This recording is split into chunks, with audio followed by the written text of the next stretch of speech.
BRS party working president KTR గారి పిలుపు మేరకు మీర్జాద్గూడ మున్సిపల్ కార్పొరేషన్లో ప్రథమ మేయర్ అయినటువంటి గౌరవ గక్కా వెంకటరెడ్డి గారి ఆధ్వర్యంలో ఈరోజు మహాత్మా గాంధీ విగ్రహానికి ఈరోజు వినతిపత్ర కార్యక్రమాన్ని చేపట్టడం జరిగింది. ఈ యొక్క వినతిపత్ర నిరసన కార్యక్రమం ఏంటంటే తెలంగాణ రాష్ట్రంలో జరుగుతున్నటువంటి చర్చ ఒకటే, 420.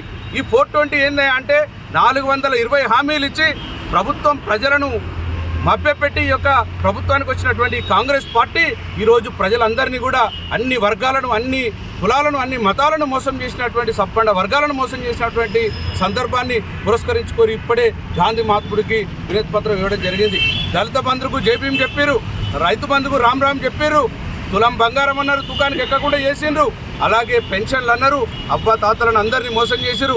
ఇట్లా చెప్పుకుంటూ పోతే ఎన్నో కార్యక్రమాల్లో ప్రజలందరినీ ప్రతి రంగంలో ప్రతి స్కీమ్లో మోసం చేసి ఆనాడు కేసీఆర్ గారు ఎంతో దూరదృష్టిలో ప్రవేశపెట్టినటువంటి పథకాలన్నింటినీ కూడా ఈరోజు తుంగలో దొక్కే ప్రయత్నం చేస్తూ గ్రామానికి ఒక యూనిట్ మాత్రమే ఇస్తాం రైతు బంధు అనేటువంటి విధంగా ఇలాంటి మోసపూరిత హామీలు ఇచ్చి, దొంగ హామీలు ఇచ్చి ఈరోజు ప్రజలను మభ్యపెట్టినటువంటి సందర్భంగా గాంధీ మహాత్ముడికి ఈరోజు వినతి పత్రం ఇచ్చి ఇప్పటికైనా బుద్ధి తెచ్చుకొని ఆ మహాత్మా గాంధీ అడుగుజాడలో నడవాలి ఈ కాంగ్రెస్ పార్టీ ప్రభుత్వం అని చెప్పేసి కూడా మరొకసారి తెలియజేస్తూ ఈ యొక్క ప్రభుత్వాన్ని నిరసన, వారి ప్రభుత్వం మీద పూర్తి నిరసన తెలియజేస్తా ఉన్నాం. Thank you.